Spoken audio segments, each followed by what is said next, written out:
how is it possible that a non-artist family, a non-artistic dynasty, becomes the cause of the most important artistic period in world history?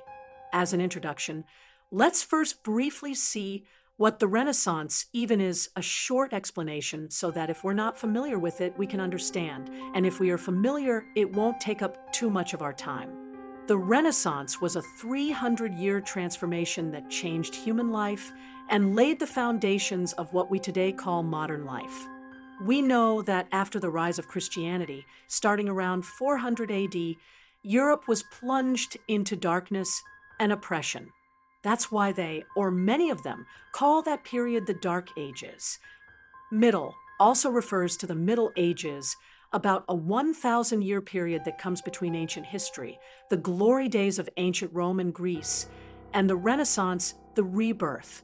That's why they call it the Middle Ages, the Middle Centuries. If we want to be precise, the Middle Ages began in 476 AD, when the ancient Roman Empire completely collapsed. It was a time when the church dominated all aspects of people's lives: economy, politics, education, literature, family life. Everything was dictated and controlled by Christianity, including art, until the 14th century, when the Renaissance slowly began and, relying on humanism, started rescuing all aspects of life from under the church's umbrella, from philosophy to science, knowledge, and industry.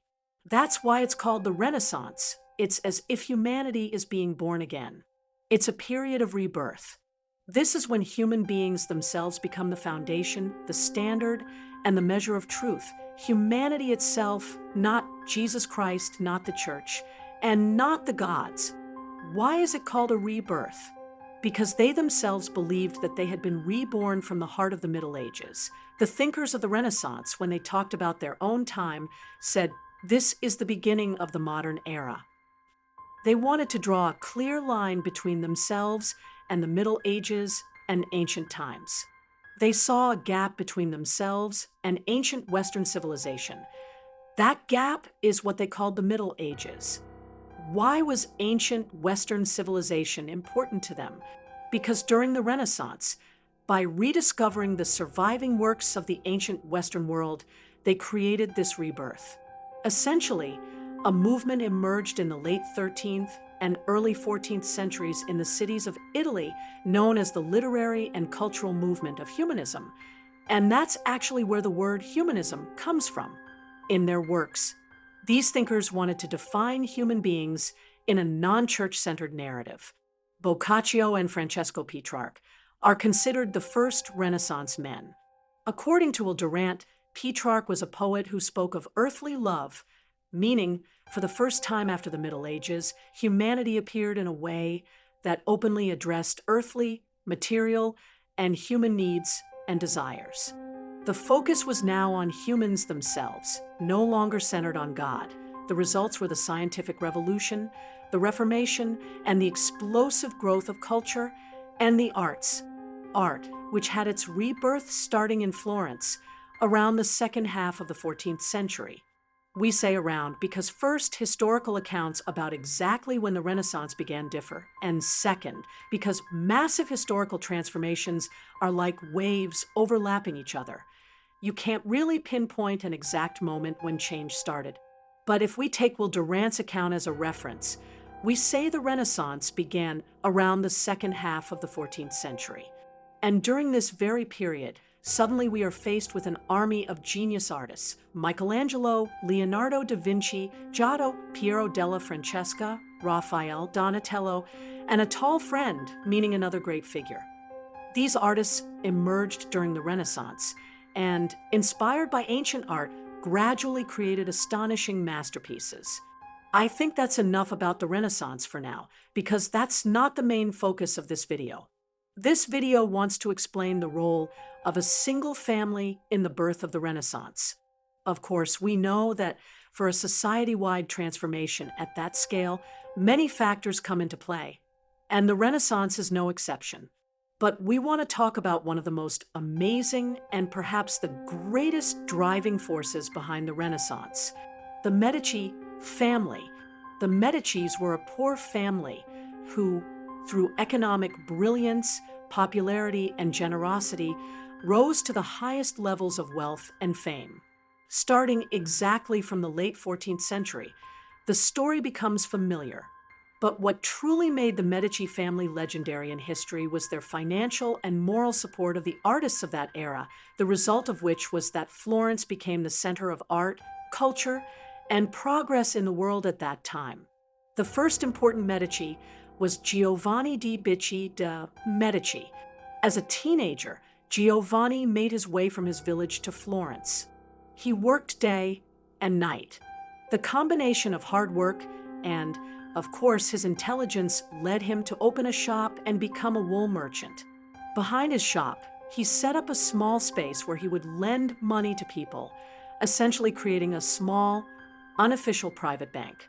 Day by day, Giovanni's wealth grew. But undoubtedly, his greatest asset was his eldest son, Cosimo de' Medici.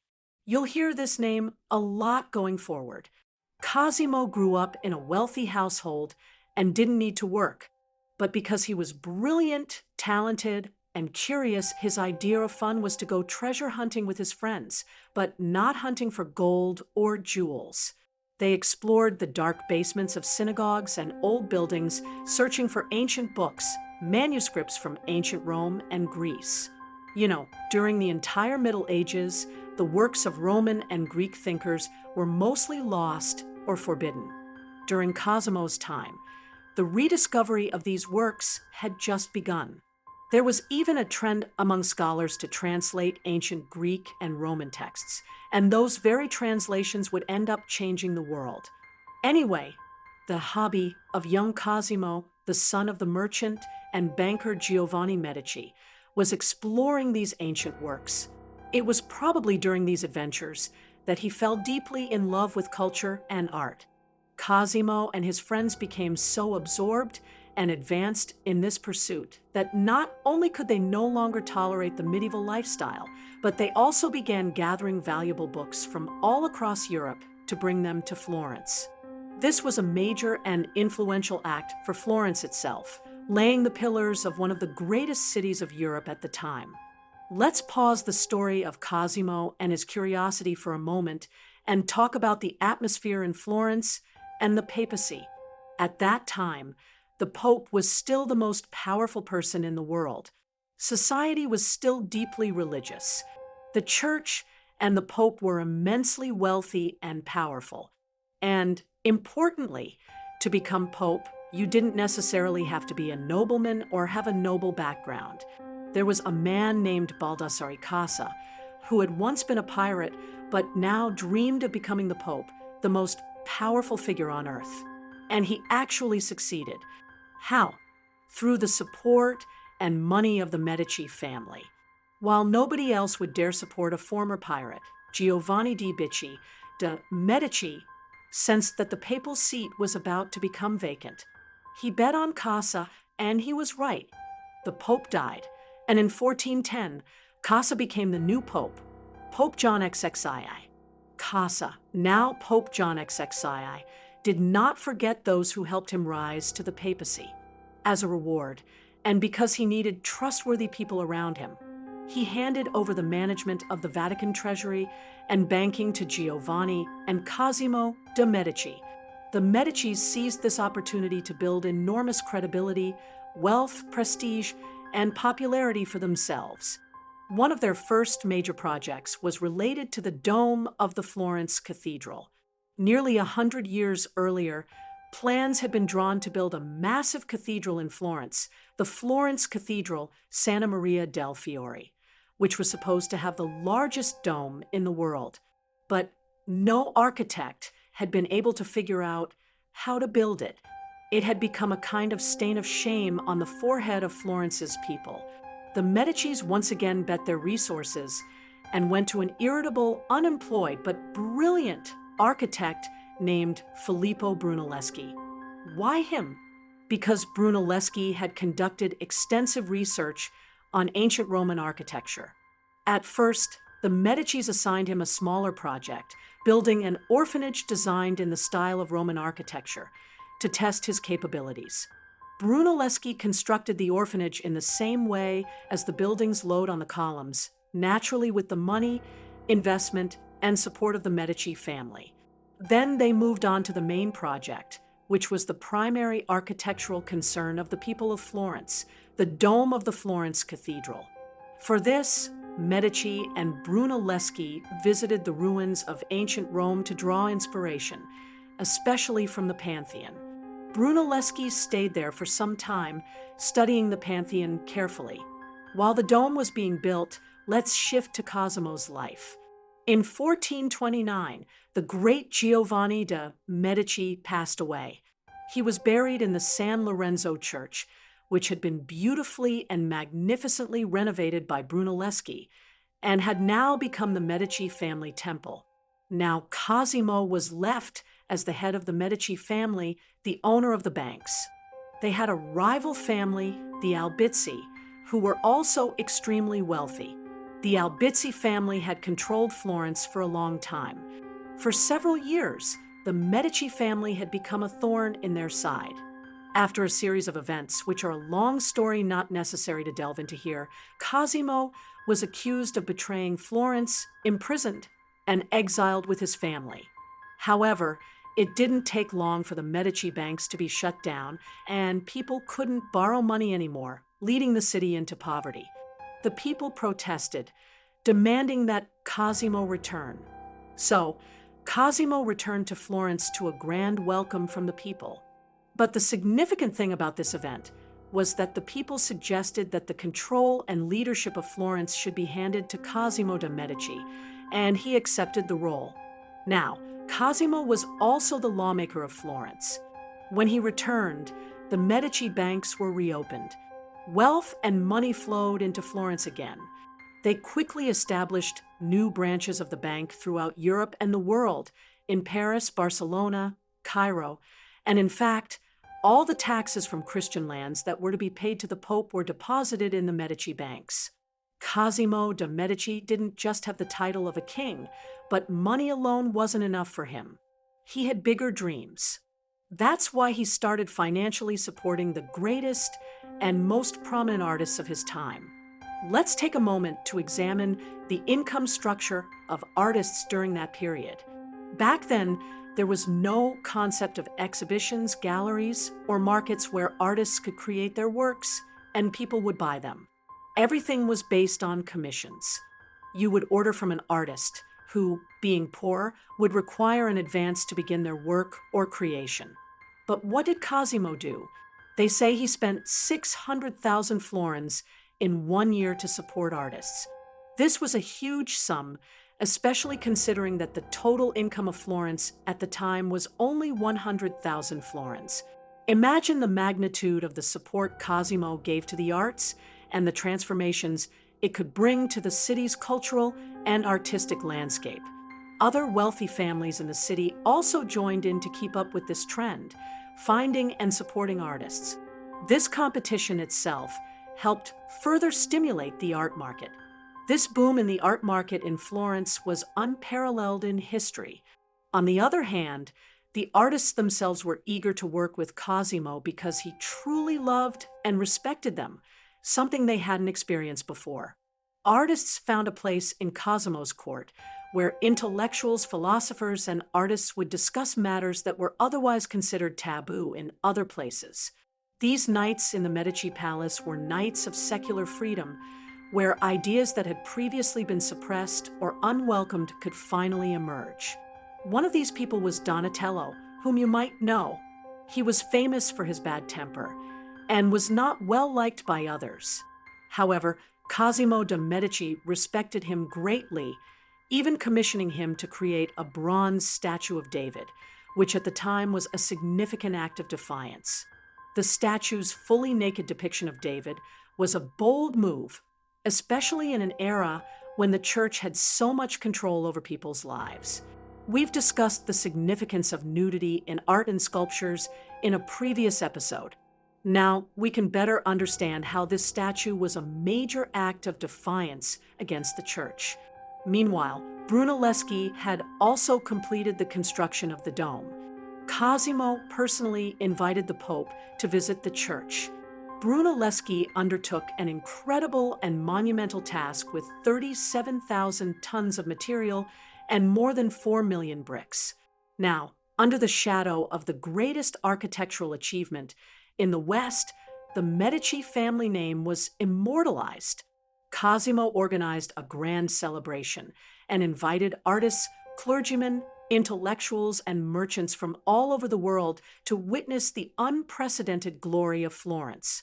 This grandeur was all thanks to one man, Cosimo de' Medici. Soon, rumors spread across the world that Rome had been reborn, this time on the banks of the Arno River. In Florence, where the Medici family had used their wealth to link the art of the East and West, people from distant lands like India and the Caucasus were invited by Cosimo to come to Florence at his expense to see the works of the city's artists. Those who had reached Florence were not only amazed by the dome of the cathedral, but also by all the art in the city. The people of Florence were proud of these events.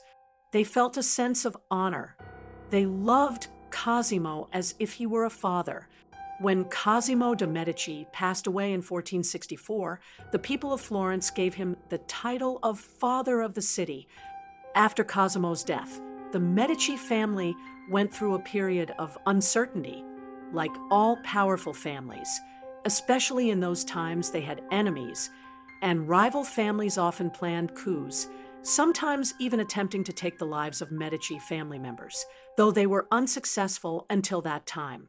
But the Medici family's enemies were not only the rich families and nobles who were envious of them.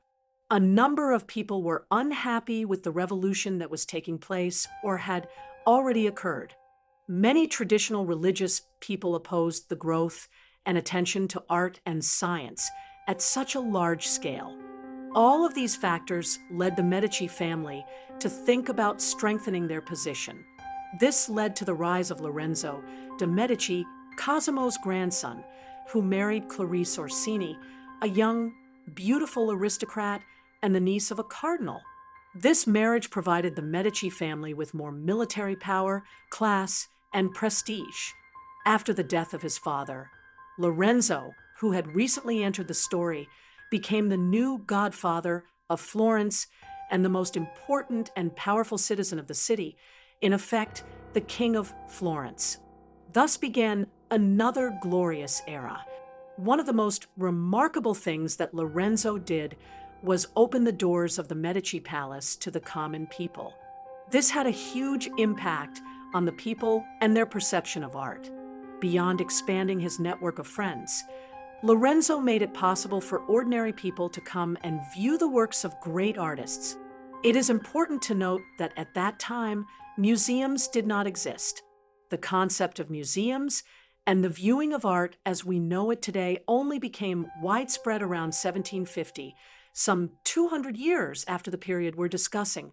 In that historical era, the Medici family had no concept of a place where ordinary people could go and see works of art all in one space.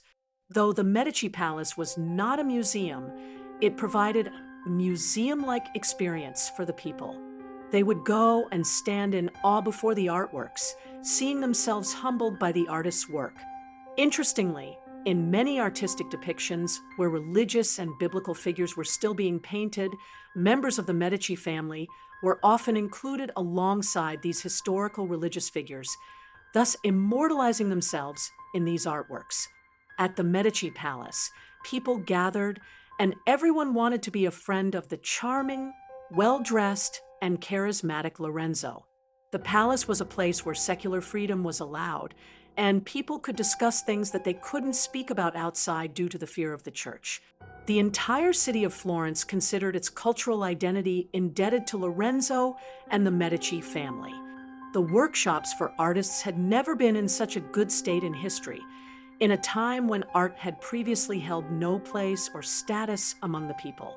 Now, at Lorenzo's palace, the best artists from around the world came and competed with each other. The Medici family was always in search of discovering and nurturing talent to support and turn them into great artists. This support extended even to children. One of the children living in the Medici palace was a young boy who would go on to be indebted to art history, Sandro Botticelli. Botticelli was the artist who gave the Renaissance its deeper meaning. After creating many paintings, he finally revealed his masterpiece. As mentioned earlier, most paintings were religious and Christian in nature. However, Botticelli, with his Primavera, took a turn to depict Greek and Roman gods and goddesses, a move that marked a return to the intellectual thought of ancient Greece. This is the very principle that we associate with the Renaissance, a revival of the study of the great period of ancient Greece. In the midst of this, Venus stands, and her presence represents the humanistic interest of the Renaissance in the classical era that was prevalent in Florence. In this painting, we can see some traces of perspective, but it's not yet fully developed to the extent that artists later focused on. However, we can still observe that Venus is standing further back and witnessing the dance of these beautiful girls. This is an important aspect of the painting. Moving beyond the story and details of the painting, the next painting marks a sort of revolution by Botticelli, who had been influenced by Lorenzo de' Medici. This famous painting is of Venus. Most of you have probably seen this painting. The models for this painting and the previous one, Primavera, were the same person, Simonetta, who was said to be the most beautiful woman in Florence. The Venus painting led many to think that Botticelli was becoming an atheist and irreligious. Not only did he no longer paint religious works, but he was also depicting naked goddesses, which was considered inappropriate by the standards of the church. From this story, we can understand to some extent the relationship between art and religion in the late 15th century, and how the Medici family supported avant-garde artists. This trend would gradually continue into the following centuries, and from a certain point on, it can be said that no painter or sculptor was focused on religious stories anymore. Let's return to Botticelli. It's also worth mentioning that Botticelli's income still came from religious paintings, but creating works like Primavera and especially Venus greatly contributed to the Medici family's legacy in history. Venus, the goddess of beauty and eternal youth, symbolized prosperity, wealth, and the rebirth of the Renaissance, thus representing the Medici family's role in that period. In 1478, an important event happened for the Medici family. During a religious celebration on a holy day, when people and the Medici family were celebrating, one of their rival families attempted an assassination, killing Lorenzo's brother. The killers were captured and killed by the people in anger, and Lorenzo fled to Naples that night. While people were worried about him, there were strange historical events that I won't go into here. Lorenzo signed a peace treaty with Naples and returned to Florence, where he was greeted with a warm welcome. The people gave him the title Il Magnifico, meaning the Magnificent. Lorenzo then went to the city council and declared that all laws should be issued only with his order and approval. Once the situation calmed down, Lorenzo turned to the arts again. He noticed a young, talented artist in one of the workshops who was creating extraordinary works. He brought Leonardo da Vinci into his palace, allowing him to work without restrictions, and helped him produce great masterpieces. A few years later, Lorenzo de' Medici established Europe's first official art school. He provided his personal collection of statues for students to study. It was in this school that he discovered another incredible talent, a young boy who was carving sculptures out of marble for the first time. Michelangelo, the 13-year-old prodigy, was taken in by Lorenzo, who treated him like a father, giving him a room to live in alongside his own children. Michelangelo attended parties where artists like Da Vinci and Botticelli would discuss artistic works and classical principles. Michelangelo absorbed all these teachings, which would later be clearly visible in his own works. In 1492, Lorenzo de' Medici passed away, but the Medici family and his children remained influential in politics, with some even reaching the papacy. If you've played Assassin's Creed 2, the story of Ezio is essentially about the challenges of the Medici family, particularly Lorenzo's son. Florence gradually began to lose its prominence, but intellectual, literary, and artistic movements continued, with humans rapidly advancing toward new discoveries and paving the way for future progress. The video only touched on the Medici family's role in art history, but we must not forget that many philosophers, politicians, and scientists were also influenced by living alongside the Medici, from Machiavelli to Galileo. What we wanted to show was how, in an era of repression, religious dominance, and silenced art, this family managed to revive some of the most fundamental human values. And that is the most astonishing part of the story. What mattered most to us was the Medici family's incredible and surprising impact on the rise and flourishing of artists like Brunelleschi, Botticelli, Da Vinci, and Michelangelo, artists who split the course of human history into before and after their time. Artists who, without the support of the Medici, might not have reached the place they hold in our world today. In the future, we plan to explore the artistic periods after the Renaissance and enjoy a closer look at the lives and works of the great artists of those eras. If you enjoyed this video, please give it a like, don't forget to subscribe, and drop a comment if you have any thoughts or suggestions. Thanks for the support.